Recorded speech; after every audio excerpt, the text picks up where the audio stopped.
Hello बच्चों, कैसे हो? First class. तो चलिए, हम लोग का टॉपिक आज का है इलेक्ट्रोमैग्नेटिक वेव। इलेक्ट्रोमैग्नेटिक वेव होता ही क्या है? Most important chapter for the NEET, also important for the board and also important for IIT। तो electromagnetic wave, write the heading electromagnetic wave. Okay,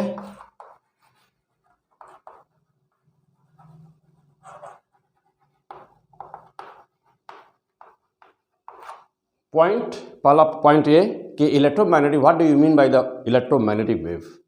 यह इलेक्ट्रोमैग्नेटिक वेव नाम का मतलब ही क्या है? यहाँ पे हम देख रहे हैं कि बहुत ही सिंपल सी बात है कि यहाँ पे एक शब्द लगा हुआ है इलेक्ट्रो, मीन्स इलेक्ट्रिक,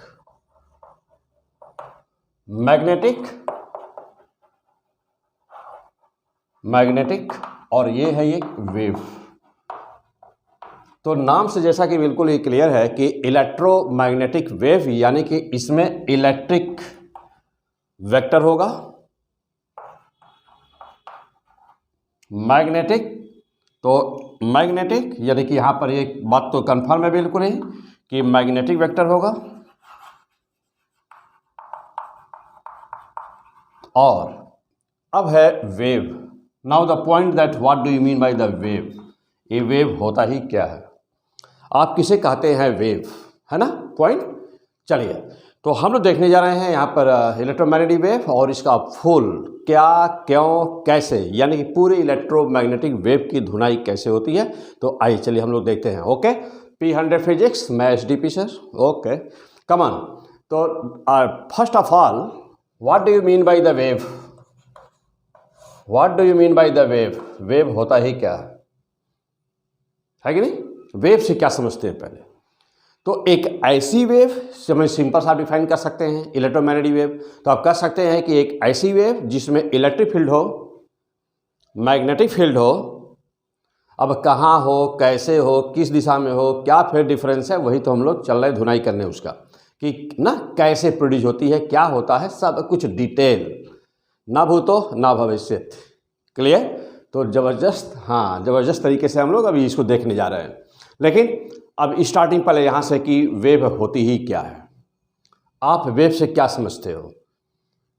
अब हम लोग देखते हैं जनरल लाइफ में देखा जाए तो एनर्जी एक स्थान से दूसरे स्थान को जाती है, ट्रांसफर होती है। मैं बोल रहा हूँ, my speech, lecture, my voice, अब आप सोचिए कि यह कैसे प्रोड्यूस होती है, कहाँ से प्रोड्यूस हो रही है। क्या यह लेक्चर यदि मून पर हो रहा होता, हम लोग मून पर होते, चंद्रमा पर होते और वहाँ पर मैं आप बैठे होते, मैं पढ़ा रहा होता, ओके, तो क्या वहाँ पर ये मेरा लेक्चर सुनाई देता आपको? नो, सुनाई देता? नहीं सुनाई देता। क्यों? क्योंकि वहाँ माध्यम नहीं है, वहाँ मीडियम नहीं है। माध्यम मीन्स एयर, एटमॉस्फेयर वहाँ नहीं है। तो मैं यदि वहाँ पर आप हम लोग बैठे होते, मेरे आप जस्ट सामने बैठे होते, जस्ट मेरे पास में बैठे होते, मैं आपको लेक्चर दे रहा था, बोल रहा होता, तो आप ये देखते कि यस ना, ये लिप हिल रहा है, डुल रहा, ऑसिलेट कर रहा है ना, जैसे ऑसिलेट कर रहा है इस समय, देखो ऑसिलेट कर रहा है ना। हाँ, तो ऑसिलेट का तुम्हारा भी ऑसिलेट कर रहा है, बोलोगे, बोलो कुछ बोलो। हाँ देखो, तुम्हारा भी कर रहा, मेरा भी कर रहा है। तो ये ऑसिलेशन तो हो रहा होता, लेकिन हाँ ये लगता, तुम्हें देखते कि मैं कुछ बोल रहा हूँ और मैं देखता कि तुम कुछ बोल रहे हो, लेकिन दोनों लोग एक दूसरे की बात को नहीं सुन सकते। क्यों? क्योंकि वहाँ पर माध्यम नहीं है, यानी कि एटमॉस्फेयर नहीं है, वहाँ माध्यम नहीं है। तो एक बात तो क्लियर हो गई कि जो वेव माउथ से निकल रही है, यानी कि जो वॉइस मेरी है, जो आवाज़ मेरी है, जो साउंड है, यह साउंड को चलने के लिए, इस साउंड को चलने के लिए माध्यम चाहिए, मीडियम चाहिए। एक बात तो कन्फर्म हो गई। अब रही दूसरी बात। हाँ, बहुत सिंपल है, सब फिजिक्स बहुत आसान है। तो अब रही दूसरी बात, सन से, सन की रेज, लाइट, प्रकाश, सन की रेज, सन 14 करोड़ किलोमीटर से अधिक दूरी है। तो 14 करोड़ किलोमीटर की दूरी से सन की रेज, प्रकाश हम लोगों को पास आ रहा है। जबकि हम लोग जानते हैं कि कुछ ही 1000 किलोमीटर के ऊपर जब जाते हैं हम, तो डेंसिटी एटमॉस्फेयर की, जैसे जैसे हम ऊपर जाते हैं वैसे वैसे एटमॉस्फेयर का घनत्व, density of the atmosphere continuously decreasing as we move up in upward direction from the surface of the earth. Means कि जैसे जैसे हम सब पृथ्वी के सरफेस से, पृथ्वी की सतह से जब हम ऊपर जाते हैं तो एटमॉस्फेयर यानी घनत्व, हवा का घनत्व, density of the atmosphere continuously decreases. क्या होता है? कंटिन्यूअसली डिक्रीजेज, कंटिन्यू डिक्रीज करता है, घनत्व घटता रहता है। एक टाइम ऐसा आता है कि जहाँ पर उसका घनत्व नगण्य हो जाता है, यानी कि उसके बाद हम ये कहते हैं कि वैक्यूम, उसको बोलते हैं निर्वात, वैक्यूम निर्वात कहते हैं। जहाँ पर यह माध्यम नहीं होता उसे निर्वात बोलते ना, मीन्स कि क्या बोलते हैं? वैक्यूम बोलते हैं उसको। अब तो जैसा हमने बोला कि मून पर यदि हमारी क्लास हम लोग की चल रही होती तो आपको सुनाई नहीं देता, यानी कि साउंड का प्रोपेगेशन वहाँ पर नहीं होता। तो फिर हमने बोला कि वह क्यों नहीं होता? तो क्यों नहीं होता? इसलिए कि वहाँ पर एटमॉस्फेयर नहीं है, यानी कि वहाँ पर माध्यम चलने का नहीं है। यानी ये बात कंफर्म हो गई कि जो ये वॉइस है, जो ये साउंड है, इस साउंड को चलने के लिए माध्यम चाहिए, साउंड को चलने के लिए माध्यम चाहिए। ये बात तो कंफर्म हो गई। और दूसरी तरफ हम देख रहे हैं कि सन की रेज, सन का प्रकाश, सूर्य का प्रकाश, सूर्य भगवान का प्रकाश हम लोगों के पास आ रहा है, जमीन पे आ रहा है, ग्राउंड पर आ रहा है, पृथ्वी पर आ रहा है, सभी दिशाओं में जा रहा है, पूरे यूनिवर्स में फैल रहा है, फैल रहा है। अब क्या, तो वह कैसे आ रहा है? क्योंकि ऊपर तो माध्यम है नहीं, तो वो कैसे आ रहा है? तो अब दूसरी बात ये हो गई कि एक वेव तो ऐसी है, एक वेव तो ऐसी है, बहुत पहले ही जब इलेक्ट्रोमैग्नेटिक वेव का इन्वेंशन हुआ उसके पहले ही सबको पता था कि एक वेव तो ऐसी है कि जिसको चलने के लिए माध्यम की कोई ज़रूरत नहीं पड़ती। तो हमारे साइंटिस्टों ने क्या किया? उसको दो भाग में बांट दिया वेव को, कि वेव कितने टाइप की होती है और वेव है क्या। अब आप देखते होंगे आप कि हाँ, सोचिए जरा सा, एज ए साइंटिस्ट आप सोचिए बातों को। आप देखते होंगे कि एक अंगीठी जल रही है, आप थोड़ी दूर पर बैठे हुए हैं तो उसकी जो ताप होती है, मतलब उसका जो हीट होता है, आप थोड़ी दूरी पर महसूस करते हैं। उस हीट को लेकर के कौन आया आपके पास? आप हीटर लगाए हुए हैं, हीटर जल रहा है, थोड़ी दूर पर बैठे हुए तो देखते हैं कि हीटर जो जल रहा है उसका हीट यानी कि उसका टेम्परेचर ना, उसकी हॉटनेस, आपको हॉटनेस महसूस होता है थोड़ी दूरी पर। सवाल ये हुआ कि हीट को लेकर के वहाँ पर कौन गया? आप लाइट जला दिए, लाइट जलाया, बल्ब जलाया, तो वहाँ पर लाइट मेरे तक पूरा रूम उजाला हो गया। तो अब ये उजाला means the lighting, this brightness, ये कहाँ से आया? कौन फैलाया? कैसे फैला? ये सारी चीज़ें जो भी मैं ऐसे अभी एग्जाम्पल लेता जाऊँ तो ये सारी चीज़ें जो भी कुछ हैं, जो सारी चीज़ें हम देख रहे हैं, कौन लेकर जाता है? अब वहाँ पर हीटर है, वहाँ पर एनर्जी है ना, वहाँ एनर्जी रिलीज हो रही है, तो वह hotness due to thermal energy, तो थर्मल यानी कि ऊष्मीय ऊर्जा, उस ऊष्मीय ऊर्जा को मीन्स द थर्मल एनर्जी को लेकर के एक स्थान से दूसरे स्थान को कौन गया? मैं बोल रहा हूँ, आप सुन रहे हैं। इस वॉइस को देखिए, मून पर नहीं सुनाई दिया, इसका मतलब ये था कि वहाँ पर ले जाने वाला कोई नहीं था, माध्यम नहीं था, तो नहीं सुनाई दिया। यहाँ पर हम बोल रहे हैं, आप सुन रहे हैं, यहाँ पर एयर है, यानी कि एयर ही इसको लेकर के जा रहा है। लाइट एक स्थान से दूसरे स्थान को आ रही है, यानी कि सन से आ रही है जब ग्राउंड पर, अर्थ पर, इसका मतलब ये हुआ कि उसको लाने के लिए, ले जाने के लिए किसी की ज़रूरत नहीं है, चाहे कोई माध्यम रहे चाहे ना रहे, लाइट अपने आप आती है, जाती है, यानी कि प्रकाश को चलने के लिए किसी माध्यम की ज़रूरत नहीं है ना।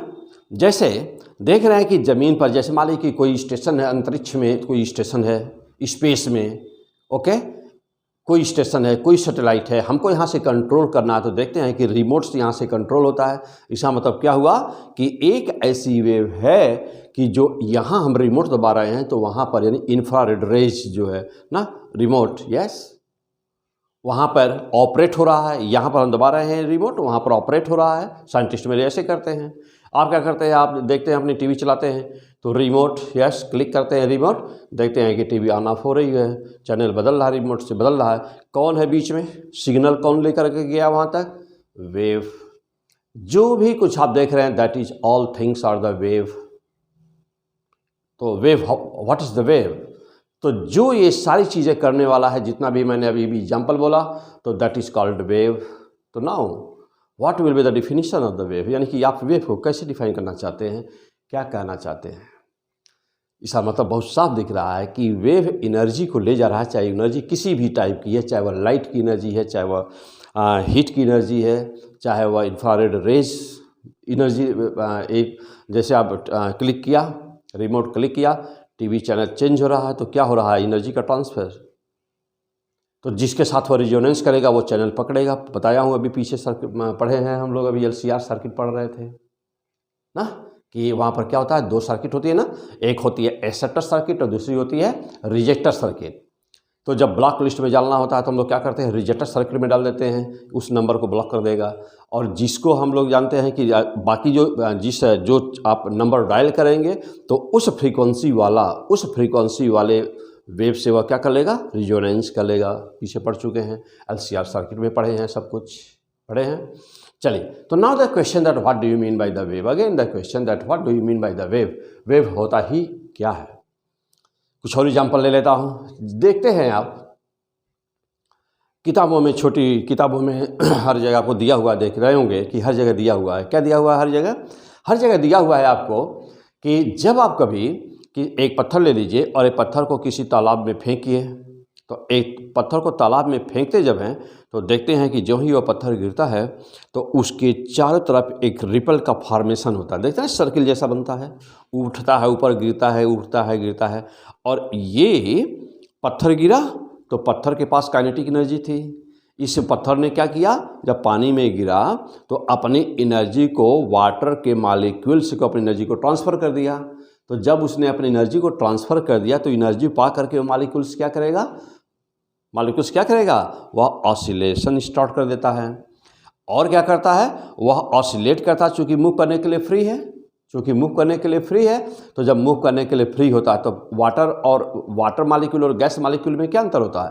वाटर मॉलिक्यूल जो होते हैं तो water molecules are free to move in the influence of the neighbour molecules. ध्यान देना शब्दों पे, water molecules are free to move but in the influence of the neighbour molecules, यानी कि कोई भी वाटर का मॉलिक्यूल फ्री तो होता है मूव करने के लिए, लेकिन वह अपने अगल बगल के मॉलिक्यूल के प्रभाव क्षेत्र में रहता है।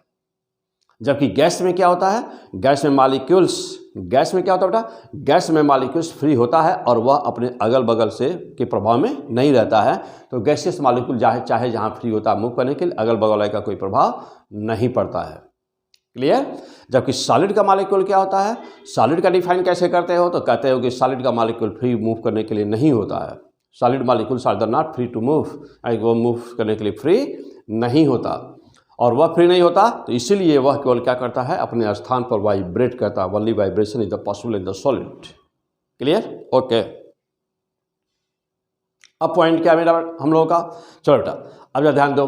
अब पॉइंट क्या हम लोगों का, अब पॉइंट हम लोगों का ये बेटा कि जैसे हमने अभी तालाब का एग्जाम्पल लिया, आपने पत्थर को फेंका तो वह जो पत्थर की एनर्जी थी, जो काइनेटिक एनर्जी थी, उसने क्या किया, वाटर के मॉलिक्यूल को दे दिया। अब वह एनर्जी चूँकि वह फ्री मूव करने के लिए है तो अपने बगल वाले को दिया, वह अपने बगल वाले को दिया। तो जो एनर्जी पा रहा है वह ऑसिलेशन स्टार्ट कर दे रहा है। Oscillation means just sine curve. तो साइन कर्व के जैसे वो मॉलिक्यूल एक दूसरे को क्या मॉलिक्यूल गया है वहाँ से आगे बढ़ा है, नहीं, वह अपने बगल वाले को एनर्जी दिया है। एनर्जी पा करके बगल वाला मॉलिक्यूल ऑसिलेशन स्टार्ट कर दिया तो वह ऊपर उठ गया है वहाँ का वाटर। और ये सभी दिशाओं में हुआ है। तो जब चूँकि सभी दिशाओं में हुआ है तो यह एक जस्ट लाइक द सर्किल के जैसा फॉर्मेशन हो गया है। अब वह सर्किल के जैसा फॉर्मेशन, अब वो बगल वाला उसको दिया, अब एनर्जी फिर ऊपर उठा, फिर अपने इनिशियल पोजीशन में आया, फिर बगल वाले को दिया, बगल वाला उठा, फिर ऐसे, जिसको हम लोग कहते हैं रिपल्स।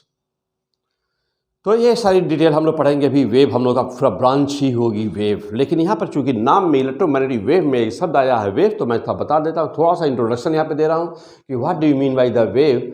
बाकी का वेव तो हम लोग बाद में पढ़ेंगे। यहाँ पर हम लोग पढ़ रहे हैं इलेक्ट्रोमैग्नेटिक वेव। तो नाम से क्लियर है कि there should be electric vector, magnetic vector, and that will be a wave, a type of the wave. So therefore you can define that what do you mean by the wave. So then you easily can say that a wave is such type of the wave which has electric vector and magnetic vector. बाकी और सब क्या चीज़ें हैं अभी तो पूरा deep में हम लोग पढ़ लेंगे अभी। तो दैट इज द वेव. तो now the question that again that the same the question that what do you mean by the wave. Wave होता ही क्या है ना. तो अब आप इतना एग्जाम्पल सुन करके आप डिफाइन कर सकते हैं कि व्हाट इज द वेव. आप कैसे डिफाइन करो बेटा, व्हाट इज द वेव. तो अब आप कह सकते हैं कि wave is that transport medium, यानी कि वेव ट्रांसपोर्ट का काम कर रहा है ना, एक स्थान से दूसरे स्थान को ले जाने का काम कर रहा है ना, उसको बोलते हैं ट्रांसपोर्ट. तो वेव क्या बेटा, वेव एक ऐसा माध्यम है जो एनर्जी को एक स्थान से दूसरे स्थान को ले जाता है ना. क्या करा तो भाई हम लोग कैसे इशू लिख दिया जाए. Okay, now write the what is the wave. तो लिखिए a transport medium, a transport medium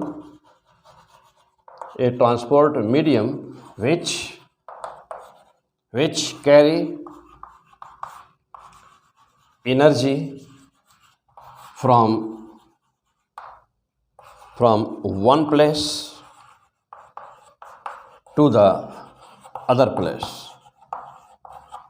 place called wave. हो गया बेटा. तो क्या हुआ बेटा, क्या हुआ कि वेव को कैसे डिफाइन करोगे. तो कहोगे कि transport medium which carry energy from one place to other place is called wave. तो अभी देखे होंगे कि लोअर क्लासेस में लिखा गया है, किताबों में लिखा जाता है बच्चों को समझाने के लिए कि वह डिस्टरबेंस जो ऊर्जा को एक स्थान से दूसरे स्थान को ले जाया जाता है. Means what is the disturbance. देखे होंगे किताबों में लिखा हुआ what is the. Now the question that what is the disturbance. पत्थर जब गिरा तो जो मालिक्यूल्स थे उसको डिस्टर्ब ही किया ना. तो वो डिस्टरबेंस बच्चों को सिखाने के लिए लो स्तर पे बोला जाता है कि वह डिस्टरबेंस यानी कि वह विक्षोभ जो ऊर्जा को एक स्थान से दूसरे स्थान को ले जाए, वह डिस्टरबेंस जो एनर्जी को एक स्थान से दूसरे स्थान को ट्रांसपोर्ट करे, that is the wave. Means अब आप कहेंगे क्या, आप कहेंगे wave is a transport medium. A transport medium यानी कि वह एक मीडियम है, एक माध्यम है. तो विच कैरी एनर्जी यानी कि एक स्थान से दूसरे स्थान को एनर्जी ले जाने वाले को क्या बोलते हैं बेटा, दैट इज द वेव. तो now you are clear that what is the wave. Energy जो एनर्जी को एक स्थान से दूसरे स्थान को ले जाता है उसको वेव कहते हैं. तो क्या वेव को देख सकते हो. Can you observe the wave. सोचो, क्या आप वेव को देख सकते हो.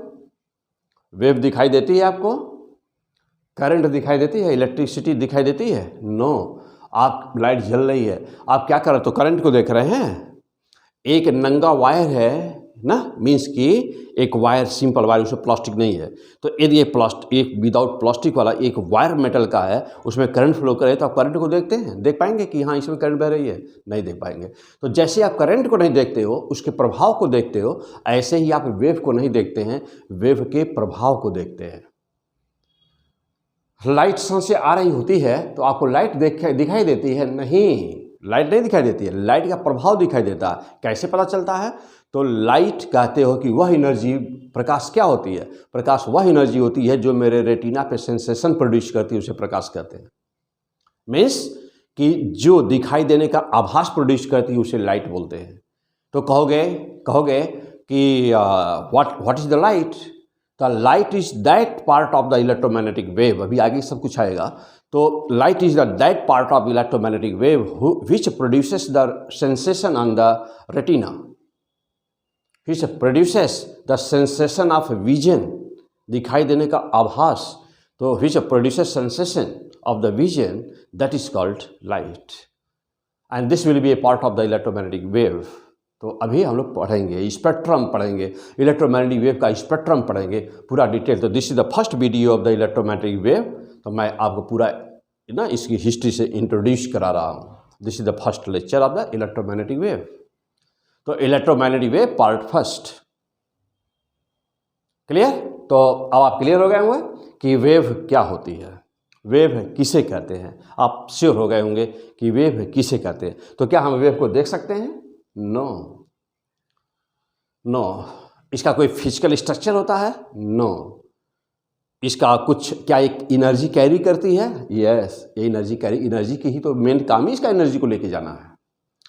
तो क्या एनर्जी कैरी करती है. यस, एनर्जी का. क्या इसके पास लीनियर मोमेंटम होता है. यस, इसके पास लीनियर मोमेंटम होता है. तो क्या वेव के पास लीनियर मोमेंटम और एनर्जी दोनों होती है? हाँ, पक्का होती है, एनर्जी होती है और लीनियर मोमेंटम होता है। क्लियर? तो क्या वेव जब मीडियम में चलती है तो मॉलिक्यूल्स भी इधर उधर होते हैं? नो, मॉलिक्यूल इधर उधर नहीं, तो मॉलिक्यूल वहीं पर रहते हैं, केवल वो वहीं पर रह करके क्या करते हैं? वाइब्रेट करते हैं, यानी कि ऑसिलेशन करते हैं। वो ऑसिलेशन स्टार्ट हो जाता है। किस फ्रीक्वेंसी से ऑसिलेशन करते हैं? तो जो वेव की फ्रीक्वेंसी होती है उसी के फ्रीक्वेंसी से ऑसिलेशन करते हैं। क्लियर? तो जैसे लाइट, तो जब हम लाइट को देखते हैं तो लाइट को नहीं देखते हैं, लाइट के प्रभाव को देखते हैं। रेटिना पर सेंसेशन होता है तो मुझे समझ में आता है कि लाइट है। ओके, क्लियर हो गए? तो अब जरा सा देखो बेटा वेव क्या है। तो now the you are sure and clear that what is the wave? तो wave is a transport system, this is a transport medium या transport system ना बेटा, यहाँ पे transport system कर दिया जाए या एक मीडियम ट्रांसपोर्ट मीडियम या एक ट्रांसपोर्ट मीडियम कर दिया जाए which carry energy from one point to the other point called, that is called wave। Clear? चलिए, तो ये है बेटा वेव क्या होती है। अब पॉइंट यह है हम लोगों का कि वेव कितने टाइप की होती है, तो थोड़ा सा और यहाँ पे डिस्कस कर लेते हैं, चलते हैं, तब फिर हम लोग इलेक्ट्रोमैग्नेटिक वेव उसी में से एक टाइप बनेगी। आइए, तो अब देखा हम लोगों ने अभी ये कि जो साउंड है, तो साउंड को चलने के लिए क्या चाहिए? मीडियम चाहिए। साउंड को चलने के लिए तो मीडियम चाहिए, लेकिन फिर देख रहे हैं दूसरी तरफ देख रहे हैं कि जो लाइट है उसको चलने के लिए किसी मीडियम की आवश्यकता नहीं है। क्लियर? उसको चलने के लिए किसी मीडियम की जरूरत नहीं है। मीन्स क्या हुआ? तब एक लाइन लिख दीजिए, क्या? Types of wave, types of wave. Okay, तो सवाल यह है कि अब वेव कितने टाइप की हमको दिखाई दे रही है। दो तो सीधे सीधे क्लियर है, दो तो सीधे सीधे क्लियर है। एक कौन सी भाई? नंबर वन कौन सी? कि विच रिक्वायर्ड मीडियम, यानी कि जिसको मीडियम की जरूरत पड़ती है, तो वही हो गया सीधा सीधा। और दूसरा ये हो गया कि which does not required medium. तो एक जिसको मीडियम की आवश्यकता पड़ती है, यानी कि माध्यम की आवश्यकता पड़ती है चलने के लिए, और दूसरा वह हुआ कि जिसको माध्यम की आवश्यकता चलने के लिए नहीं पड़ती। तो अब दो हो गए। अब इसको नाम क्या दिया जाए ना? तो इसको नाम दिया गया मैकेनिकल वेव। मैकेनिकल वेव नाम दिया गया। ओके, इसको नाम दिया गया मैकेनिकल वेव।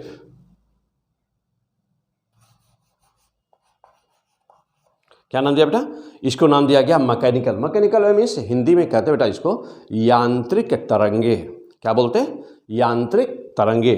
ये हो गया।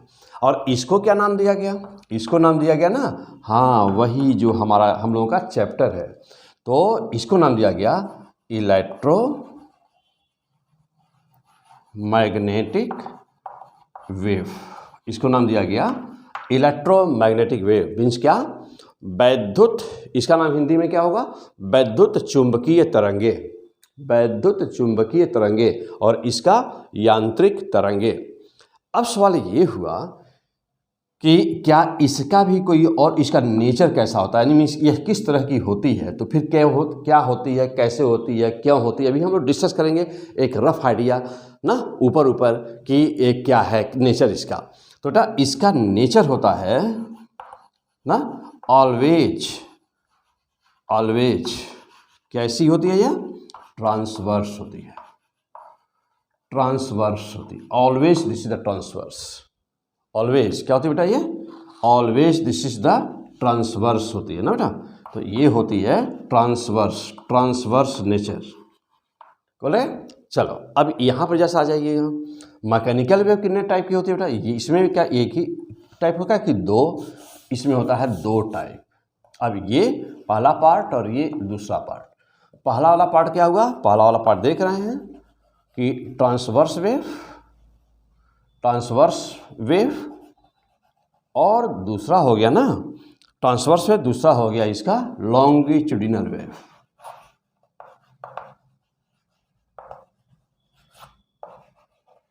दूसरा हो गया लॉन्गिट्यूडनल वेव। अब सवाल ये है कि यह ट्रांसवर्स और लॉन्गिट्यूडनल का क्या सेंस हुआ, तो थोड़ा सा मैं यहाँ पर एक्सप्लेन करूँगा, बाकी मैं वेव का चैप्टर जब होगा तब वहाँ पर हम डीप में पढ़ेंगे, उसका इक्वेशन क्या होता है, डिस्प्लेसमेंट क्या होता है, बाकी सारी चीज़ें ना सब पढ़ेंगे। यहाँ पर थोड़ा सा बस मैं इंट्रोडक्शन दे रहा हूँ, आपको इंट्रोड्यूस करा रहा हूँ। ट्रांसवर्स वेव क्या होता है बेटा, जैसे सपोज करिए कि यह कोई एक वेव है, मीडियम में जा रही है, यह एक कोई वेव है मीडियम में जा रही है। तो जब वेव मीडियम में ट्रेवल करती है, जब वेव मीडियम में ट्रेवल करती है, वेव क्या है, एनर्जी है। तो जब एनर्जी मीडियम में ट्रेवल करती है तो जो मीडियम के पार्टिकल एनर्जी पाते हैं, तो माध्यम के जो पार्टिकल्स होते हैं, इसलिए मीडियम की जरूरत थी। तो मीडियम के जो पार्टिकल्स होते हैं वह एनर्जी पा करके ऑसिलेशन स्टार्ट कर देते हैं। क्यों करते हैं, क्या करते हैं, ये सब सारा वेव में पढ़ा जाएगा। तो वह ऑसिलेशन स्टार्ट कर देते हैं, और जब वह ऑसिलेशन और किस फ्रीक्वेंसी से ऑसिलेट करते हैं, उसी जो एनर्जी है, यानी कि जो वेव है उसी के फ्रीक्वेंसी से ऑसिलेशन स्टार्ट कर देते हैं। तो अब ये जो मॉलिक्यूल्स हैं ना, अब ये सपोज करिए ना कि ये सभी मॉलिक्यूल्स हैं, किसके, माध्यम के मॉलिक्यूल्स हैं, मीडियम के मॉलिक्यूल्स हैं, ठीक, ये मीडियम के सभी मॉलिक्यूल्स हैं, ओके, ये मीडियम के मॉलिक्यूल्स हैं। ये क्या कर दिए अपने स्थान पे, सब के सब देखिए अपने स्थान पर ऑसिलेशन स्टार्ट कर दिए। देख रहे हैं, सब के सब अपने स्थान पर क्या कर रहे हैं, सब ऑसिलेट कर रहे हैं, और सबके ऑसिलेशन की फ्रीक्वेंसी एक ही होगी, अवश्य एक ही होगी। सबके ऑसिलेशन की फ्रीक्वेंसी एक है ना, सबके ऑसिलेशन की फ्रीक्वेंसी देख रहे हैं, सबके ऑसिलेशन की फ्रीक्वेंसी एक है, और ये क्या है, वेव ट्रेवल कर रही है। तो जब इस तरह से ऑसिलेशन हो रहा है, यानी क्या कि यह वेव के जाने की डायरेक्शन है, यानी कि वेलोसिटी मान लिया जाए v है, तो ऑसिलेशन देख रहे हैं, इसका जो प्रोपेगेशन की दिशा है उसके परपेंडिकुलर, तो परपेंडिकुलर ऑसिलेशन हो रहा है, परपेंडिकुलर ऑसिलेशन। तो जब ऐसा होता है, परपेंडिकुलर ऑसिलेशन होता है, तो उसी को हम लोग कहते हैं ना, इसी को कहते हैं क्या, ट्रांसवर्स वेव कहते हैं। क्या कहते हैं बेटा, इसी को बोलते हैं ट्रांसवर्स वेव कहते हैं। क्लियर? अच्छा, और जब देखो, और जब कभी ऐसा होता है, कैसा, देखिए, और जब कभी वेव मूव कर रही होती है, वेव जा रही होती है, ये वेव है, ठीक, और वेव जो मीडियम के मॉलिक्यूल्स होते हैं वह वेव के चलने की दिशा के ना पैरेलल ऑसिलेट कर रहे होते हैं, ऐसे, जब ऐसे ऑसिलेट कर रहे होते हैं, मीन्स पैरेलल ऑसिलेशन जब इनका होता है, तो जब इनका पैरेलल ऑसिलेशन होता है, ओके, ऐसे बना दीजिए। तो जब पैरेलल ऑसिलेशन होता है, यानी कि ऑसिलेशन पैरेलल होता है, पैरेलल ऑसिलेशन, तो जब ऑसिलेशन पैरेलल होता है ना, पैरेलल ऑसिलेशन, तब इसको कहते हैं क्या, तब इसे बोलते हैं लॉन्गिट्यूडिनल वेव। क्या बोलते हैं इसको, लॉन्गिट्यूडिनल वेव बोलते हैं। तो ये क्लियर हो गए, हम लोग क्लियर हो गए। तो ये है वेव कितने टाइप के होते हैं, तो there are 2 types of the wave. और एक कौन सा हो गया, नंबर 1 ट्रांसवर्स वेव, नंबर 2 को क्या बोलते हैं, मैकेनिकल लॉन्गिट्यूडिनल वेव। और ये यानी कि मैकेनिकल वेव 2 टाइप की हो गई, एक ट्रांसवर्स, दूसरी longitudinal. Transverse means perpendicular oscillation, और लॉन्गिट्यूडिनल मीन्स पैरेलल ऑसिलेशन। तो ये बात क्लियर हो गए। चलिए, मैकेनिकल वेव 2 टाइप की होती है। अब सवाल ये हुआ कि हमारी जो इलेक्ट्रोमैग्नेटिक वेव है वो, उसमें क्या होता है। अब उसमें तो माध्यम है ही नहीं, इलेक्ट्रोमैग्नेटिक वेव जैसे सन से रेज आ रही हैं तो बीच में तो माध्यम है ही नहीं, तो वहां कौन ऑसिलेट करेगा, है ना, किसके ऑसिलेशन से, किसके ऑसिलेशन से हम वहाँ कहेंगे कि वह जैसे हमने कहा कि वह ट्रांसवर्स है। क्या बोला बेटा, हमने क्या बोला वहाँ पे कि वह ट्रांसवर्स है, बोला ना। तो जब ट्रांसवर्स है, और ट्रांसवर्स में क्या होना चाहिए, ट्रांसवर्स में होता क्या है कि जो माध्यम के मॉलिक्यूल्स होते हैं वह वेव के चलने की दिशा के परपेंडिकुलर ऑसिलेट करते हैं। लेकिन इलेक्ट्रोमैग्नेटिक वेव जब ट्रेवल करती है तो उस माध्यम की जरूरत ही नहीं होती है। सन से रेज आ रही है तो निर्वात में, जहाँ वैक्यूम है, निर्वात है, वहाँ तो कोई माध्यम है नहीं, तो वहाँ कौन ऑसिलेट करेगा? सोचिए, हाँ सोचिए, मन में सोचिए, इसका आंसर सोचिए, मन में सोच लिया? क्या आंसर निकला? क्या सोचे, कहाँ तक पहुँचे, क्या सोचा आपने इसका आंसर? हाँ, तो अब वहाँ कौन ऑसिलेट कर रहा है? तो अभी जैसा कि मैंने कहा कि इलेक्ट्रोमैग्नेटिक वेव, बोला ना, तो नाम से ही क्लियर है कि इसमें क्या है, एक इलेक्ट्रिक वेक्टर अवश्य होना है और एक मैग्नेटिक वेक्टर अवश्य होना है। क्या? बी। अब ये दोनों ना, हाँ, क्या, क्यों, कैसे, बाद में अभी आप सब आएगा, अभी तो मैं केवल इंट्रोडक्शन दे रहा हूँ आपको। तो इसमें क्या होता है, बी श्योर ऑलवेज कि इलेक्ट्रिक फील्ड और मैग्नेटिक फील्ड दोनों हमेशा एक दूसरे के 90 डिग्री पर होते हैं। Keep in mind. तो इलेक्ट्रोमैग्नेटिक वेव को ट्रांसवर्स नेचर का क्यों कहते हैं? इलेक्ट्रोमैग्नेटिक वेव को ट्रांसवर्स नेचर का क्यों कहते हैं? तो पहले ही नोट करिए इसका आंसर। कहाँ से आया, कैसे आया, अभी बेटा हम लोग आगे पढ़ेंगे, अभी चैप्टर शुरू कर रहे हैं।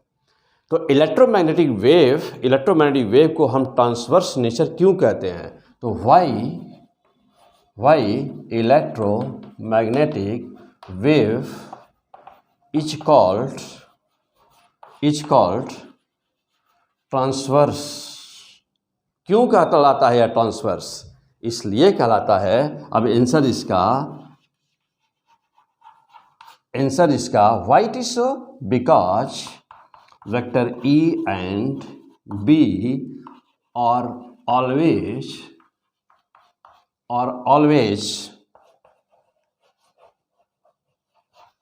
perpendicular to each other। ये हमेशा ही एक दूसरे के परपेंडिकुलर होते हैं, ऐसा इसलिए कहलाता है। हो गया? चलिए अब आ जाओ, अब आइए फिर रफली जैसा देखते बेटा। तो हाँ, बोलो भाई, वेव कितने टाइप की? Number 1, number 2। नंबर 1 में क्या बोला आपने? हाँ जल्दी बोलिए। नंबर 1 में क्या बोला? मैकेनिकल वेव ना, तो मैकेनिकल वेव, MW लिख दे रहे हैं बेटा, मैकेनिकल वेव। नंबर 2 पे क्या बोला? जल्दी बोलो भाई। नंबर 2 पर क्या? नंबर 2 पर इलेक्ट्रोमैग्नेटिक वेव। तो हम एक एरो और खींचे हैं, ये किसके लिए खींचे हैं? कोई और है क्या भाई? कभी और कोई और है क्या? कोई और भी वेव है? आइए देखते हैं क्या कोई और भी है।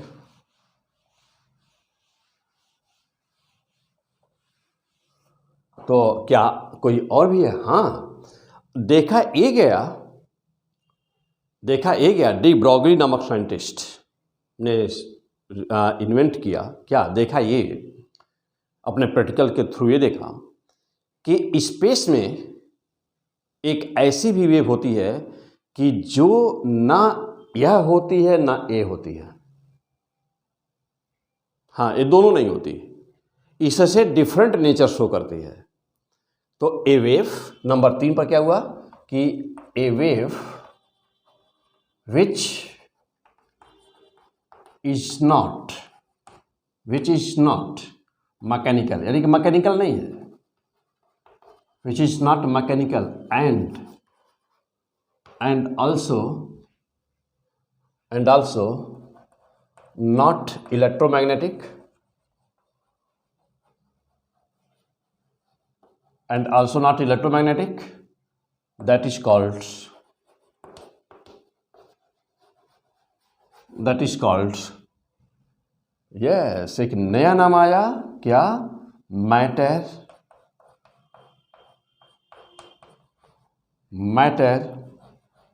वेव्स।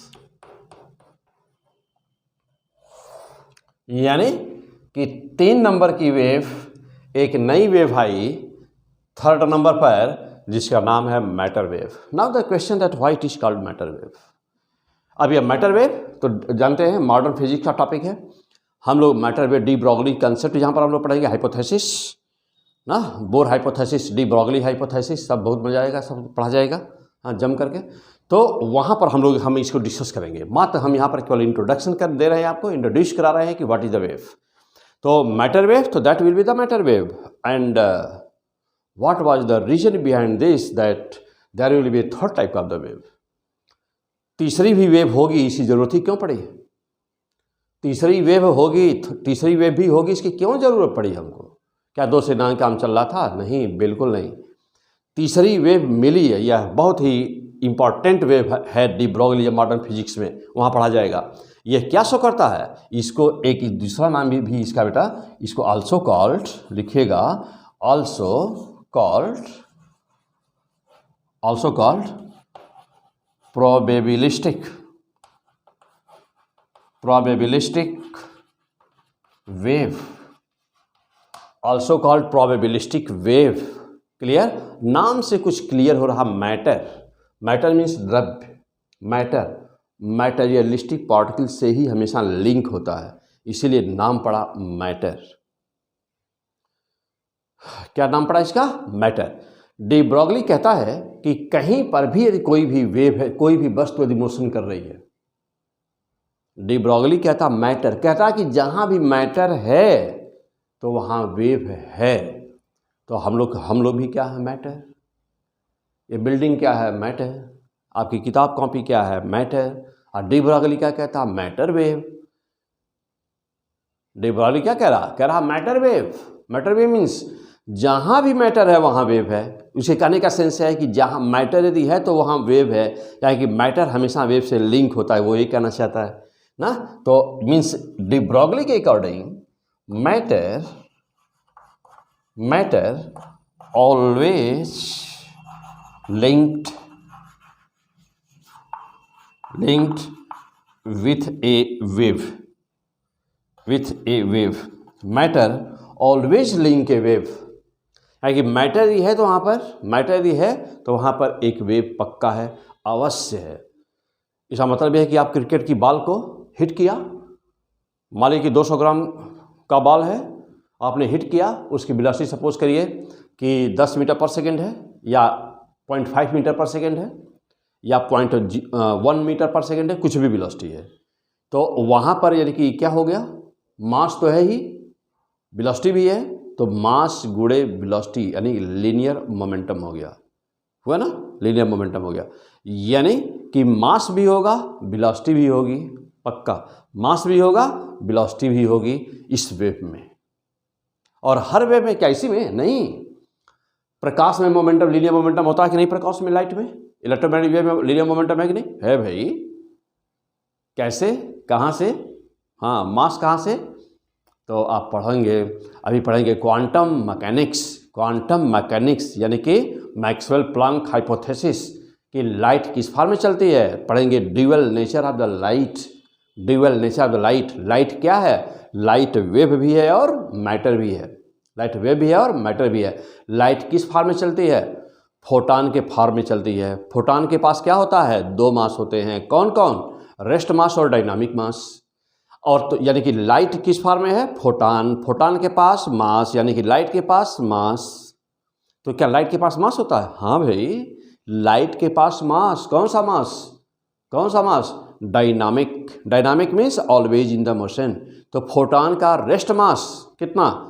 0। और फोटॉन का रेस्ट मास 0, और फोटॉन का डायनामिक मास निकालना है =mc² और एंड E=h लैम्डा।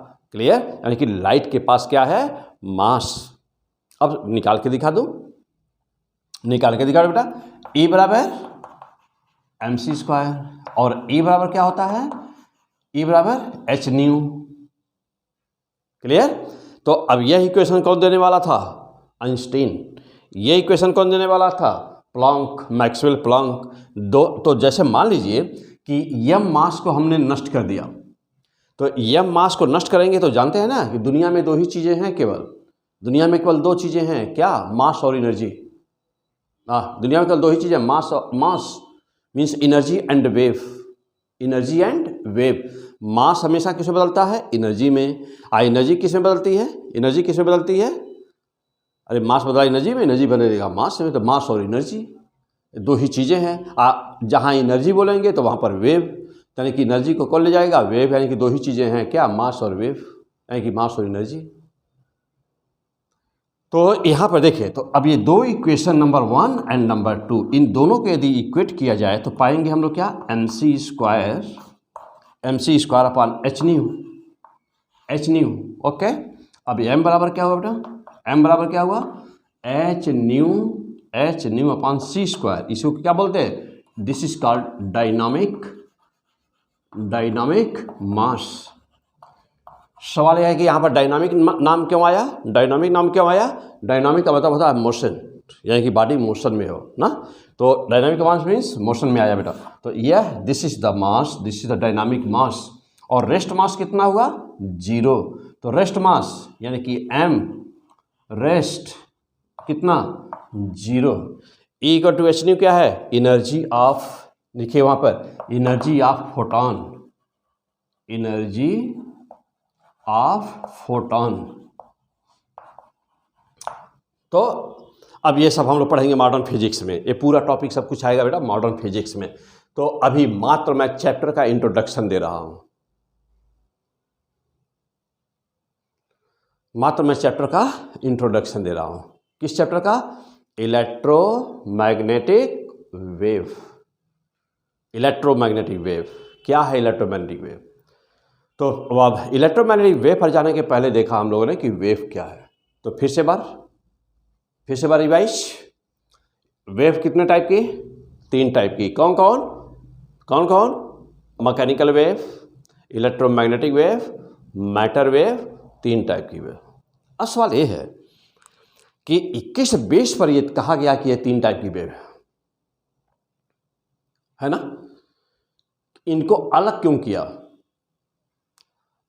वह कौन सा रीजन था, वह कौन सा रीजन है, क्या कारण है कि मैटर वेव, वह क्या कारण है कि मैटर वेव को अलग कहा गया? चलिए देखते हैं। हमें इसका आप कहेंगे कि मोड ऑफ प्रोडक्शन, क्या बोलेंगे? Mode of production. हाँ, यह कैसे प्रोड्यूस होती है उस बेस पर कहा गया। कैसे? देखिए, जब भी आप सवाल है कि मैकेनिकल वेव कैसे प्रोड्यूस होती है, मैकेनिकल वेव कैसे प्रोड्यूस होती है, तो अब एक लाइन लिख दीजिए कि बाई इट प्रोड्यूसेस, पूरा शब्द लिख दीजिए कि it produces by oscillation of materialistic यानी कि मैटर ना, मैटेरियलिस्टिक पार्टिकल। तो यह वेव कैसे होती है बेटा? मैकेनिकल वेव कैसे प्रोड्यूस? जब भी कहीं पर कोई मैटेरियलिस्टिक पार्टिकल या वस्तु ना, पार्टिकल और बॉडी, तो it produces bye oscillation of materialistic particle और बॉडी, यानी कि जब कहीं पर किसी वस्तु के जब कहीं पर कोई वस्तु ऑसिलेट करती है, जब कहीं पर कोई वस्तु ऑसिलेट करती है या पार्टिकल ऑसिलेट करता है, ओके, जैसे सिंपल पेंडुलम, तो जब कहीं पर कोई वस्तु ऑसिलेट करती है या पार्टिकल ऑसिलेट करता है, तब जो वेव प्रोड्यूस होती है उसको कहते हो what? That is the mechanical wave, यांत्रिक तरंगे। यानी कि यांत्रिक तरंगे कैसे उत्पन्न होती हैं? यांत्रिक तरंगे जब कोई वस्तु या कोई छोटा पार्टिकल हो, चाहे बड़ा हो, चाहे बड़ी वस्तु हो, चाहे छोटी वस्तु हो, चाहे पुल हो, चाहे ब्रिज हो, चाहे रेल लाइन हो, चाहे स्टेशन हो, चाहे बिल्डिंग हो, कुछ भी जब ऑसिलेट करता है तो वेव प्रोड्यूस होती है। वेव मीन्स एनर्जी को ले जाती है, यानी एनर्जी क्रिएट होगी। एनर्जी को जो ले जाएगा एक स्थान से दूसरा स्थान तक ना जो लेके जाएगा, पहुंचाएगा, वही क्या है? वही वेव है। तो जब वस्तु के ऑसिलेशन से होता है तो बोलते हैं यांत्रिक तरंगे, यानी कि मैकेनिकल वेव। अब देखा ये गया कि जब कभी भी, अब देखो इसके लिए क्या लिखेगा, चलिए अब इसका देखिए, इलेक्ट्रोमैग्नेटिक वेव कैसे प्रोड्यूस होती है। इलेक्ट्रोमैग्नेटिक वेव कैसे प्रोड्यूस होती है? अब किस साइंटिस्ट ने पहले इसको देखा, कैसे प्रोड्यूस किया, किसने लैब में प्रोड्यूस किया, किसने पहली बार इसका डिमॉन्स्ट्रेशन किसने किया, आप पहली बार किसने इसको बहुत दूर तक भेजा, कई किलोमीटर के रेंज में, ये सारी बातें मैं अभी डिस्कस कर रहा हूँ ना। डिस्प्लेसमेंट करंट क्या होती है, डिस्प्लेसमेंट करंट से इसका क्या रिलेशन है। हाँ, एक ऐसा बहुत ऊंचा टावर बनाना है तो बेस बड़ा मजबूत होना चाहिए। तो मैं आपको यह मान करके पढ़ा रहा हूँ कि आप जीरो जानते हैं, तो जीरो से हीरो, यानी कि जीरो से सीधे कहाँ पर, top IIT college, top medical college, clear, top करना है बोर्ड, तो बेस मजबूत होना चाहिए पूरा, क्या, क्यों, कैसे। फिर ओके कमान। तो इलेक्ट्रोमैग्नेटिक वेव कैसे प्रोड्यूस होती है, तो मैकेनिकल वेव देखा कैसे प्रोड्यूस होती है, अब देखने जा रहे हैं कि इलेक्ट्रोमैग्नेटिक वेव कैसे प्रोड्यूस होती है। तो हाँ, या ये किसका हुआ, it produces bye oscillation of the materialistic particle of the body. तो इसके लिए क्या लिखा जाए, चलिए अब इसके लिए लिखिए कि it produces by the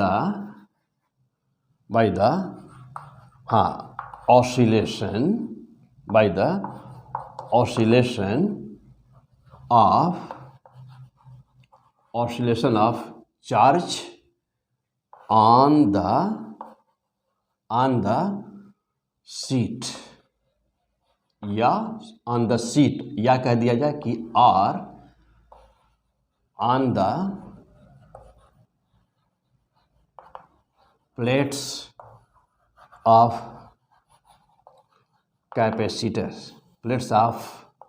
capacitor. हाँ, मीन्स सीधी सी मतलब शब्दों में कि यह बॉडी, यह पार्टिकल या किसी वस्तु के द्वारा ऑसिलेशन से होता है, जबकि इलेक्ट्रोमैग्नेटिक वेव ना यह भी ऑसिलेशन से ही होता है, लेकिन किसी चार्ज के ऑसिलेशन से होता है, किसी चार्ज के ऑसिलेशन से होता है। तो बोलिए हो गया कि नहीं, दोनों में डिफरेंस हो गया कि नहीं। हाँ, यही डिफरेंस है दोनों में। अब एक ऐसी वेव है कि जो ना पार्टिकल के ऑसिलेशन से होता है और न ही चार्ज के ऑसिलेशन से होता है। मीन्स तब ये कैसे होता है, तो ये दोनों के ऑसिलेशन से हो सकता है। एक ऐसी वेव होती है दोनों के ऑसिलेशन से हो सकती है, लेकिन एक चीज़ दोनों के बीच में होती है, क्या। अब आप जानते हैं कि इस मैकेनिकल वेव के लिए चलने के लिए क्या किसी जरूरत पड़ती है हमको, इट रिक्वायर्ड मीडियम।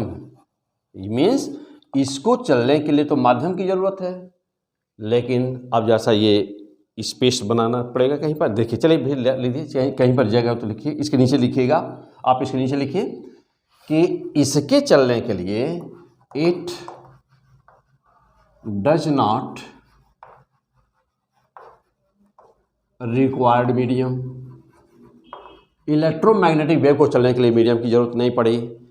तो अब सबसे खासियत ये रही, देखिए अब यह इसकी बात है, यार ध्यान दीजिएगा इसके लिए। तो it does not required medium, यानी कि इलेक्ट्रोमैग्नेटिक वेव को चलने के लिए माध्यम की जरूरत नहीं पड़ी, लेकिन मैग्नेटिक वेव को चलने के लिए माध्यम की जरूरत पड़ी। अब यहाँ पर जो तीसरी वाली वेव है ना, अब इसका जैसा देखिए, ये क्या है भाई, तो इसके लिए क्या हुआ, तो इसके लिए माध्यम है तो भी, नहीं है तो भी, दोनों माध्यम में चल रही है। यानी कि इसको माध्यम है तो भी और न हो तो भी, और यह वेव न ही मैकेनिकल के कैटेगरी में आई और न ही इलेक्ट्रोमैग्नेटिक के कैटेगरी में आई। इसीलिए इसको ना, यह एक प्रोबेबिलिस्टिक वेव है, इसीलिए इसको एक अलग पार्ट बना दिया। क्यों? क्योंकि यह चार्ज के ऑसिलेशन से भी नहीं हुई, न ही मैटर के बॉडी के ऑसिलेशन से हुई, बल्कि क्या, बल्कि क्या, अरे भाई चार्ज रहता है किसी मैटर पे ना, चार्ज हमेशा किस पर रहता है, किसी मैटर पर। तो यदि चार्ज ऑसिलेट कर रहा होगा, इसका मतलब कि हर हाल में बॉडी वस्तु ऑसिलेट कर रही होगी। चार्ज किस पर रह रहा होगा, चार्ज तो हमेशा किसी बॉडी पे ही न रहता है। अब जरा देखिएगा दूसरी खासियत क्या है। अब हमारी यदि तो अभी लड़ो हमने बोला कि ऑन द सीट, तो इसलिए हम लोग क्या करते हैं, 2 प्लेट फिक्स कर दीजिए, वो ऑसिलेट नहीं कर रहे हैं। उस पर टाइम वेरिंग वोल्टेज लगा दिए, अभी हम लोग पढ़ेंगे आगे, सब डिटेल में पढ़ा जाएगा। तो टाइम वेरिंग वोल्टेज लगाइए कि चार्ज को ऑसिलेट कैसे कराएंगे, तो वोल्टेज बदल दें, वोल्टेज चेंज कर दें, वोल्टेज बदल दें। तो वोल्टेज बदल दिया जाए, वोल्टेज समय के साथ परिवर्तनशील हो, वोल्टेज समय के साथ बदले, इलेक्ट्रिक फील्ड भी बदलेगा, इलेक्ट्रिक फील्ड बदलेगा तो चार्ज ऑसिलेट करेगा, तो चार्ज ऑसिलेट करेगा, और चार्ज ऑसिलेट करेगा, इलेक्ट्रिक फील्ड ऑसिलेट करेगी, इलेक्ट्रिक फील्ड ऑसिलेट करेगी तो वो पोटेंशियल डिफरेंस ऑसिलेट करेगा। ओके, तो चलिए फिलहाल तो यह बेटा, तो एक मैटर वेव क्या हुआ, यानी इसका मतलब कि मैटर वेव तो क्या कहा जाए, तो मैटर वेव ना ही यह इस कैटेगरी में आता, ना ही इस कैटेगरी में, बल्कि ये कहता है कि यह किसी ऑसिलेशन से नहीं है। या जहाँ मैटर होगा, अब वो चाहे मैटर केवल मैटर हो या चाहे उस मैटर के ऊपर चार्ज हो। जैसे मान लीजिए हम कहते हैं कि कहीं पर 10 माइक्रोकूलम का चार्ज है, तो चार्ज किस पर होगा, हवा में? नो, चार्ज जब भी होगा तो किसी पार्टिकल पर ही होगा ना। तो जब कहीं पर हम कहते हैं कि चार्ज, इसका मतलब कि वहाँ पर कोई वस्तु जरूर है, वहाँ पर कोई वस्तु जरूर है। लेकिन यह वेव यह नहीं कहते हैं कि यह ऑसिलेशन से, तो अब किसका, अब वहाँ पर जैसे मान लीजिए कोई वस्तु है, उस पर चार्ज भी है, तो यदि वस्तु ऑसिलेट करे, चाहे मोशन में रहे, ऑसिलेशन करे या चाहे ना करे, यह वेव होगी। कौन सी वेव होगी, मैटर वेव अवश्य होगी। इसका मतलब यह हुआ कि मैटर वेव इन दोनों के कैटेगरी में नहीं है। क्यों?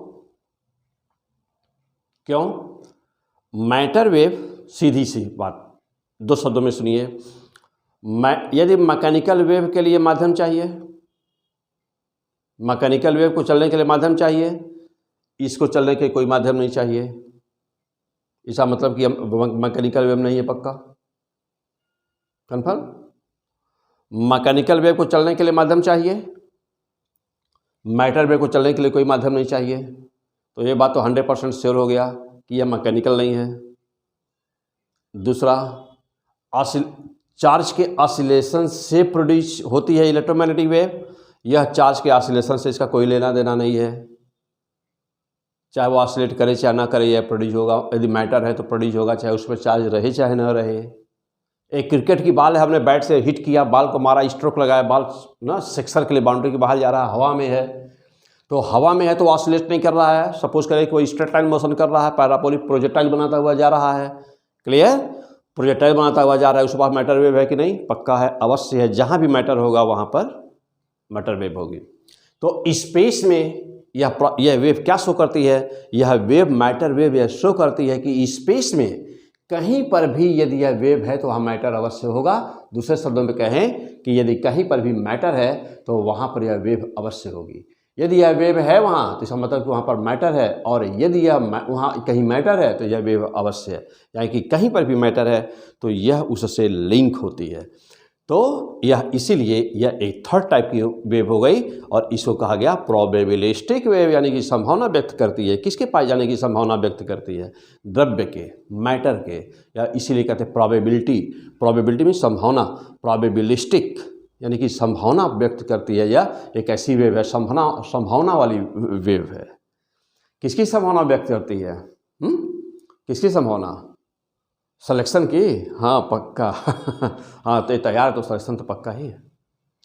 तो यह क्या शो कर रही है वेव, क्या शो कर रही है, प्रोबेबिलिस्टिक वेव है, मैटर के पाए जाने की संभावना व्यक्त कर रही है, मैटर के पाए जाने की संभावना व्यक्त कर रही है।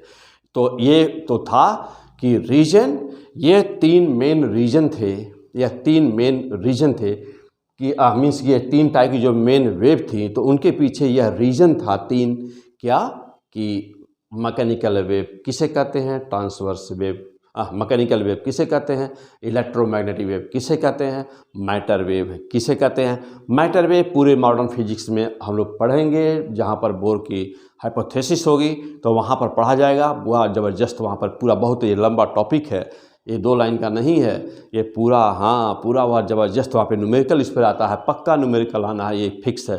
तो हम लोग पढ़ेंगे मॉडर्न फिजिक्स में इसको, क्लियर। और यहाँ मैं केवल वह इंट्रोड्यूस किया हूँ आपको कि what do you mean by the wave, how many types of the wave, why on which basis you can identified that this will be the mechanical और दिस विल बी इलेक्ट्रोमैग्नेटिक और this will be the matter wave, clear. बाकी deep में study इसी करेंगे। Modern में ये mechanical wave की study हम लोग कहाँ पर करेंगे, डीप में, तो इसको हम लोग करेंगे जब वेव पढ़ेंगे, वेव का एपिसोड शुरू होगा। और यह हम लोग अभी ये हमारा ये प्रेजेंट चैप्टर है इलेक्ट्रोमैग्नेटिक वेव। क्या है, इलेक्ट्रोमैग्नेटिक वेव। वह कौन सा एक्सपेरिमेंट है, वह कौन सा एक्सपेरिमेंट है, क्लियर। यहाँ 2 बातें और डिस्कस कर दूँ। वह कौन सा एक्सपेरिमेंट है कि जो यह शो करता है कि लाइट यानी कि इलेक्ट्रोमैग्नेटिक वेव ट्रांसवर्स है। और एक चीज़ और रही कि यहाँ पर हम लोगों ने बोला कि इलेक्ट्रोमैग्नेटिक वेव ट्रांसवर्स होती है, तो उसके पीछे रीजन आपने समझ लिया था ना। रीजन क्या था वहाँ पर, इलेक्ट्रिक और मैग्नेटिक फील्ड दोनों दूसरे के परपेंडिकुलर होते हैं, हमेशा परपेंडिकुलर होते हैं, ऑलवेज। इसीलिए उसको कहते हैं ट्रांसवर्स वेव। क्या बोलते हैं, ट्रांसवर्स वेव। हिंदी में बोलते हैं ट्रांसवर्स वेव को अनुप्रस्थ तरंगे, और लॉन्गिट्यूड को बोलते हैं अनुदैर्ध्य तरंगे, क्लियर। चलिए, तो यहाँ हम लोग बात कर रहे थे बेटा। हाँ, तो ये तो हो गया बेटा, ये टॉपिक हो गया सबका, यहाँ तक चलो पहुँच गए। चलो ठीक है, तो ये 3 टाइप की वेव होती है। There are 3 types of the wave. चलिए, अब यहाँ से आगे, अब हम लोग का प्रेजेंट चैप्टर है इलेक्ट्रोमैग्नेटिक वेव, तो आगे बढ़ते हैं कि इलेक्ट्रोमैग्नेटिक वेव क्या होती है। What is the electromagnetic wave. चलिए, तो अब देखा जाए इलेक्ट्रोमैग्नेटिक वेव किसे कहते हैं। तो बेसिक क्या तैयार हो गया, इलेक्ट्रोमैग्नेटिक वेव कैसे प्रोड्यूस होगी भाई। इलेक्ट्रोमैग्नेटिक वेव कैसे प्रोड्यूस होगी, इलेक्ट्रोमैग्नेटिक वेव प्रोड्यूस होगी जब कहीं पर भी चार्ज ऑसिलेट करेगा। किसके ऊपर, कहाँ चार्ज कैसे ऑसिलेट कराओगे, प्लेट के ऊपर रहता है, टाइम वेरिंग वोल्टेज लगा दे, चार्ज ऑसिलेट करेगा। तो जब चार्ज ऑसिलेट करता है तो इलेक्ट्रोमैग्नेटिक वेव प्रोड्यूस होती है। आइए, अब पॉइंट है हम लोगों का इलेक्ट्रोमैग्नेटिक वेव। तो एक साइंटिस्ट जिनका नाम था, उनका जो ईयर था, किस सन की बात बेटा, तो 1831 से लेकर 1879, मीन्स कि 1831 से 1879 ना, ईयर 1831 1879 के बीच की ये सारे डिमॉन्स्ट्रेशन किए गए, सारे एक्सपेरिमेंट किए गए। और साइंटिस्ट का नाम था बेटा जेम्स क्लार्क मैक्सवेल। हम लोग अब जा रहे हैं स्टार्ट करने क्या, इलेक्ट्रोमैग्नेटिक वेव। हाँ, अभी मैं एक लास्ट में लाइन बोला था कि ट्रांसवर्स नेचर लाइट का ट्रांसवर्स नेचर किस एक्सपेरिमेंट से शो होता है। तो वह कौन सा था, क्या लाइन था बेटा, कौन एक्सपेरिमेंट था, पोलराइजेशन। क्या है वो, हाँ, पोलराइजेशन। जो भी हमने शब्द बोला है उसका आंसर भी देते जाओ। अच्छा, अभी एक जगह हमने बोला है, पीछे एक शब्द हमने यूज़ किया था, dual nature of the light. तो dual nature of the light का क्या मतलब बेटा, हाँ, अब लाइट, तो नेचर ऑफ लाइट हम लोग का एक अलग चैप्टर है, जहाँ से लाइट ऑप्टिक्स स्टार्ट होगी। तो अभी हम लोग पढ़े नहीं, अभी उसका वीडियो आया नहीं बेटा, तो वो अभी हम लोग पढ़ेंगे ऑप्टिक्स। उससे पहले पढ़ाऊँगा Huygens wave, secondary wavelets theory वगैरह हम लोग पढ़ेंगे। वहाँ पर बताऊँगा आपको कि लाइट ना, न्यूटन्स कॉर्पस्कुलर थियरी, कि न्यूटन ने सबसे पहले प्रकाश के विषय में किसने काम किया था, साइंटिस्ट न्यूटन ने काम किया था। क्या काम किया था, न्यूटन कॉर्पस्कुलर थियरी क्या है, यानी हिंदी में कहते हैं कि न्यूटन की कर्ण का सिद्धांत। तो वो पढ़ेंगे, हाइजेंस थियरी पढ़ेंगे, सेकेंडरी वेवलेट्स पढ़ेंगे, वेव फ्रंट क्या होता है, तरंग गाग्र ऐसा कुछ बोलते बेटा, तो मीन्स की वो क्या बोलते हैं वेव फ्रंट, तो वेव फ्रंट क्या होता है, ये सारी चीज़ें अभी हम लोग पढ़ेंगे। वहाँ एक शब्द आएगा ड्यूअल नेचर ना, दोहरी प्रवृत्ति, dual nature of the light. Light का डबल नेचर है, लाइट यानी कि दोहरे चरित्र का है। तो अब दोहरा चरित्र का मतलब क्या होता है, ड्यूअल नेचर का मतलब क्या होता है कि लाइट वेव भी है और पार्टिकल भी है। अब ये सब क्या होता है, तो ये बहुत लंबा एक्सप्लेनेशन है सब कुछ, और ऐसे जैसे मैं बोल रहा हूँ तो पूरी फिजिक्स ऐसे ही आपकी जुबान पे याद हो जानी चाहिए, तैयार हो जानी चाहिए, ठीक है ना। मतलब अब क्या होना चाहिए, अब ये नहीं मैं कह रहा हूँ कि जैसे हम बोल रहे हैं वैसे सब कुछ आप रहे, मीन्स कि आपको मेन फैक्ट, जैसे मैं आपके एग्जाम में आया है क्वेश्चन कि लाइट ट्रांसवर्स नेचर होता है, लाइट ट्रांसवर्स नेचर की होती है, यह किस एक्सपेरिमेंट से प्रूफ हुआ, यानी कि कौन सा एक्सपेरिमेंट ऐसा कि जो है शो करता है कि लाइट अनुप्रस्थ है, किस पे मारोगे। अब वहाँ पर दिया है डिफ्रैक्शन, इंटरफेरेंस, पोलराइजेशन, रिफ्रैक्शन, किस पर मारोगे, हाँ जल्दी बोलिए, पोलराइजेशन, किस पर मारना है, पोलराइजेशन, ना इंटरफेरेंस ना डिफ्रैक्शन ना रिफ्रैक्शन, क्या, पोलराइजेशन। पोलराइजेशन की हिंदी में क्या कहते हैं, ध्रुवीकरण ना, हाँ ध्रुवीकरण बोलते बेटा, तो ध्रुवीकरण हिंदी में बोलते। तो ध्रुवीकरण ही वह प्रयोग था, वह एक्सपेरिमेंट था जो यह शो करता है कि लाइट कैसा है, ट्रांसवर्स यानी कि अनुप्रस्थ नेचर का है। कौन सा वह एक्सपेरिमेंट है कि जो यह शो करता है कि यह वेव है, ऐसा कौन सी चीज़ होगी तो हम कहेंगे कि कोई भी वेव को हम वेव कहेंगे, क्या होगा, क्या हो तब हम कहें कि यह वेव है। जैसे लाइट को हम वेव कर रहे हैं, तो लाइट को वेव कब कहेंगे, तो कहीं पर भी वेव होने के लिए यह जरूरी है, क्या जरूरी है, डिफ्रैक्शन। नाम सुनिए, डिफ्रैक्शन। यदि कहीं पर डिफ्रैक्शन होता है, तो वह क्या है, यदि डिफ्रैक्शन होता है तो वह वेव है। और अब आप कैसे कहेंगे कि कहीं कोई पार्टिकल है, जैसे हमने कहा कि प्रकाश, लाइट, हमने बोला कि लाइट क्या है, तो लाइट को हमने क्या बोला, हमने बोला कि लाइट ड्यूअल नेचर है।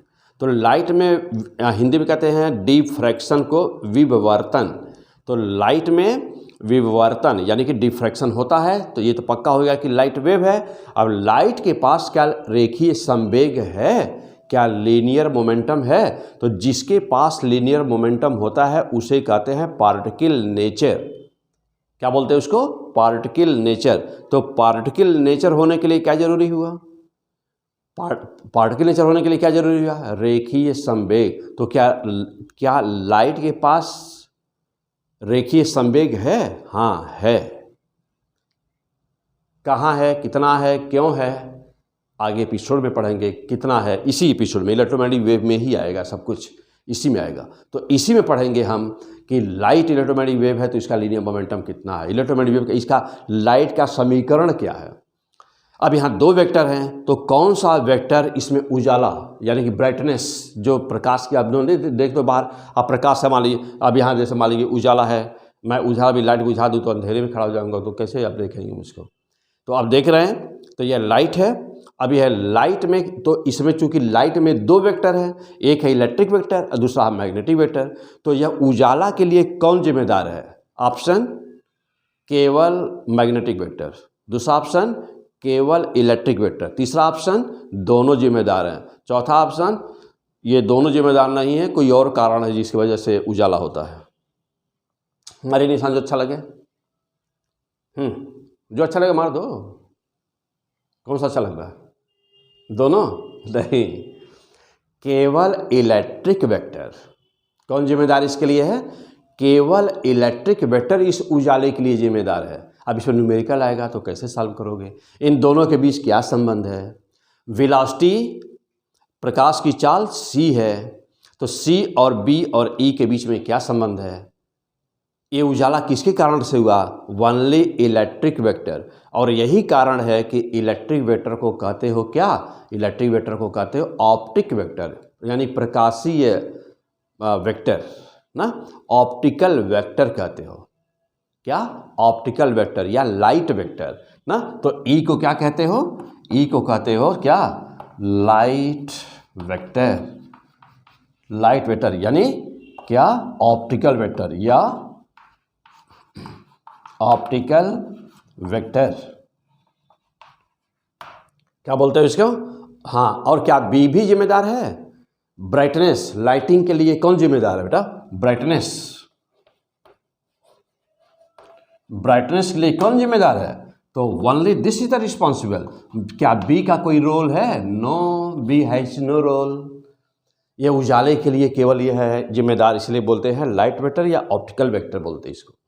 तो ये सारी चीज़ें अभी इलेक्ट्रोमैग्नेटिक वेव है। अब इलेक्ट्रोमैग्नेटिक वेव कहाँ से कहाँ तक होगी बेटा, इसका रेंज क्या होगा, तो गामा रेंज से लेकर के रेडियो वेव तक, long radio wave, gamma range से लेकर के रेडियो वेव तक, ये सब तो इलेक्ट्रोमैग्नेटिक वेव ही है। यानी कि इलेक्ट्रोमैग्नेटिक वेव का भी सब पढ़ा जाएगा, स्पेक्ट्रम बनाऊंगा, एक एक चीज़ है सब ना, point wise, step by step, step by step अभी आपको मार के बिल्कुल ही एकदम परफेक्ट बना दूंगा। कुछ भी पूछा जाए, चाहे वह थ्योरी हो, छोटी से छोटी थ्योरी हो, बड़ी से बड़ी थ्योरी हो, छोटा से छोटा न्यूमेरिकल हो, बड़ा से बड़ा न्यूमेरिकल हो, you will be 100% perfect. P100 physics धुनाई होती है यहाँ चैप्टर की। इतने देर में मैं पूरा ही, चाहते तो पूरा ही इतने लेक्चर में, एक लेक्चर में पूरा ही ये पूरा मीन्स इलेक्ट्रोमैग्नेटिक वेव चैप्टर ही फिनिश कर देते एक ही लेक्चर में, लेकिन कोई फ़ायदा होगा उससे, नो। आपका बेस स्ट्रांग होना चाहिए, कुछ भी पूछा जाए, एनी क्वेश्चंस, क्या, क्यों, कैसे, कहाँ से आया, वो टॉपिक तैयार होना चाहिए इस समय। जैसे अब यह बेटा, तो यानी कि इसका कोई रोल है बी का, नो, इसका कोई रोल नहीं होता। तो सबसे पहला साइंटिस्ट ना कौन, इलेक्ट्रोमैग्नेटिक वेव तो विषय में काम करने वाला जिसका नाम सबसे पहले आया वो साइंटिस्ट था James clerk Maxwell. James clerk Maxwell ने देखा ये कि जब वो, अच्छा जैसे हम लोग का चैप्टर है समाप्त होता जा रहा है ना, वैसे वैसे ही आगे वह सब एक पिछले वाले, अब जैसे इलेक्ट्रोमैग्नेटिक वेव है तो एलसीआर पर पूरा बेस्ड है। हाँ, एलसीआर किस पर बेस्ड था, ईएमआई पर, इलेक्ट्रोमैग्नेटिक इंडक्शन पर बेस्ड था। और वो किस पर था, मैग्नेटिज्म पर था। ओके, तो सब लिंक है एक दूसरे से। अब पीछे का सब कुछ आपको 100% तैयार होना चाहिए, तभी अब ये बातें यहाँ अब हम जो बोलेंगे, अब जो हम बोले जा रहे हैं, अब हम जा रहे हैं इलेक्ट्रोमैग्नेटिक चैप्टर के अंदर घुसने कि क्या, क्यों, कैसे कैसे प्रोड्यूस हुई, यह अब समझने के लिए पीछे का सब तैयारी बहुत ज़रूरी है, मैग्नेटिज्म पूरा। ओके, तो अब जाते देखो बेटा, तो अब थोड़ा सा मैं यहाँ पे और एक्सप्लेन करूँ तो इलेक्ट्रोमैग्नेटिक, तो सबसे पहले काम करने वाला साइंटिस्ट है James clerk Maxwell, was the first scientist in the world which observe that, क्या ऑब्जर्व किया, जिसने देखा, सोचा, क्या सोचा, वो आप पढ़ चुके हैं, क्या सोचा कि कहीं पर जब फ्लक्स चेंज होती है तो इलेक्ट्रिक फील्ड प्रोड्यूस होती है, कहीं पर फ्लक्स चेंज होती है, इलेक्ट्रिक क्या ईएमएफ प्रोड्यूस होता है। मीन्स कि फैराडेज लॉ का ही इसका बेस कहा जाए क्या है, यानी कि जेम्स क्लर्क मैक्सवेल के पहले वह जेम्स क्लर्क मैक्सवेल किस साइंटिस्ट के रिजल्ट पे काम करना शुरू किया, तो यह काम करना शुरू किया फैराडे के लॉ के आगे काम करना शुरू किया। क्या किया, देखो क्या किया इसने, इक्वल टू माइनस d∅/dt। अब देखो बेटा, ये फाई कैसा था, ये बी था, बी मीन्स मैग्नेटिक, यानी कि ये क्या कहते हैं, इस इतनी लाइन को क्या बोलते हो बेटा, इसको क्या बोलते हो, इसको कहते हो रेट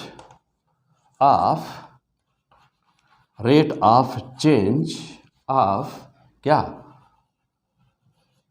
मैग्नेटिक फ्लक्स कहते हो ना, कि rate of change of the magnetic flux. तो जब कहीं पर मैग्नेटिक फ्लक्स चेंज होती है, तो एक इंड्यूस्ड ईएमएफ प्रोड्यूस होता है, इसको क्या कहते हो, इंड्यूस्ड ईएमएफ प्रोड्यूस हो जाता है।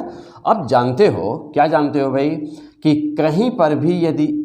कहीं पर भी मान लो कि यह लंबाई है L और इन दो बिंदुओं के बीच में इंड्यूस्ड ईएमएफ प्रोड्यूस हुआ है E वोल्ट। मैं कहूँ कि इलेक्ट्रिक फील्ड कितनी होगी, तो आप क्या कहिएगा, आप कहिएगा कि इलेक्ट्रिक फील्ड E कितना प्रोड्यूस हुआ, बेटा, V/D मीन्स E/L, क्या, वोल्ट पर मीटर। बोलो भाई, यहाँ तक क्लियर है ना सब लोग, पीछे पड़ चुके हैं सब। मीन्स क्या कहना हम चाहते हैं कि यदि कहीं पर मैग्नेटिक फील्ड वेरी कर रही है, तो मैग्नेटिक फील्ड वेरी करेगा तो number of the lines of the forces, यानी कि magnetic induction vector B flux phi, तो फाई चेंज का मतलब फाई कब चेंज होगी, फाई मीन्स मैग्नेटिक फ्लक्स, तो मैग्नेटिक फ्लक्स कब चेंज होगा, जब मैग्नेटिक फील्ड बदलेगी, किसके साथ, समय के साथ। बी बराबर, मान लिया कि बी बराबर B0t एक ऐसी कोई फील्ड है, तो समय परिवर्तनशील है, समय बदल रहा है। जब समय बदल रहा है तो बी का मान बदलेगा, जैसे जैसे ये टी बढ़ेगा वैसे वैसे बी का मान बढ़ेगा। टी के बदलने के साथ बी चेंज हो रहा है। जब बी चेंज हुआ तो फाई चेंज हुआ, जब बी चेंज हुआ तो फाई चेंज हुआ। क्यों हुआ ऐसा, क्योंकि फाई बराबर होता है BA cos थीटा।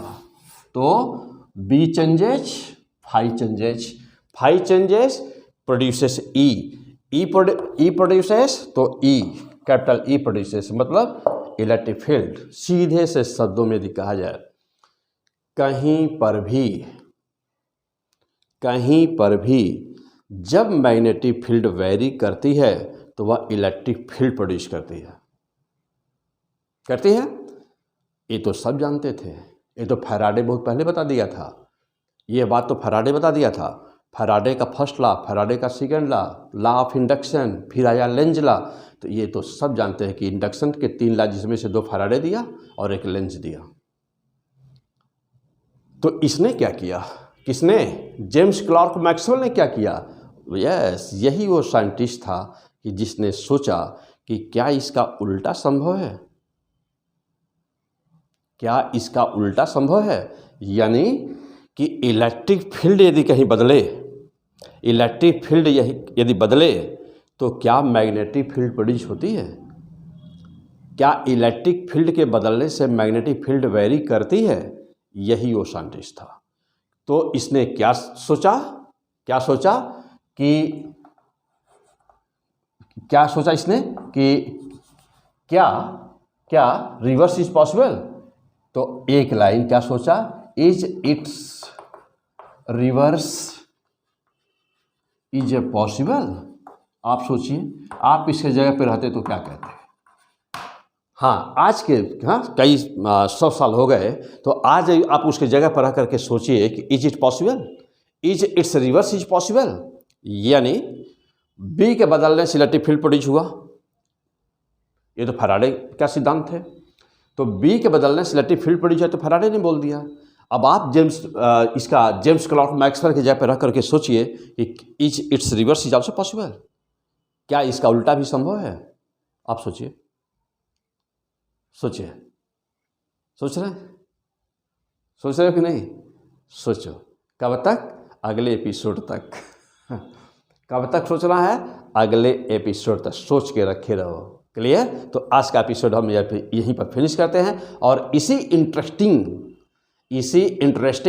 पॉइंट के साथ मिलते हैं इलेक्ट्रोमैग्नेटिक वेव पार्ट 2। तो आज इतना ही टाइम है बेटा, यहाँ पर रोकना पड़ेगा। तो बहुत ही इंटरेस्टिंग है सब कुछ, बहुत ही मज़ेदार है, बहुत ही दमदार है सब कुछ। क्लियर। और ना भूतो ना भविष्यति, यानी कि आपको ऐसा न कभी मिला न कहीं मिलेगा। हम लोग वो देने की कोशिश किया जाएगा, उस टाइप से पढ़ने की कोशिश किया जाएगा। क्या हम अकेले नहीं, हम और आप दोनों लोग। क्लियर। तो हमारा काम है ज़बरदस्त तरीके का देना सब कुछ, और आपका काम है उसको अच्छी तरह से तैयार करना, P100 फिजिक्स को टॉप चैनल बनाना। ये हम लोगों का उद्देश्य है। और आपका उद्देश्य क्या है, ये मेरा उद्देश्य है, और आपका उद्देश्य इसी से लिंक है, लेकिन आपका उद्देश्य सीधे अच्छे से अच्छे कॉलेज में जाकर एडमिशन लेना। Clear. Okay, best of luck बेटा। तो मिलते हैं इसी इंटरेस्टिंग पॉइंट के साथ, तब तक आप इसको सोचिएगा। बहुत ही अच्छी चीज़ है, कैपेसिटर को लेकर के यहाँ पर प्रूफ करेंगे हम सारी बातों को। क्लियर। तो आप भी ऐसे कुछ यहाँ पे सोचिए। मिलते हैं फिर अभी अगले एपिसोड में, electromagnetic wave part 2। Best of luck.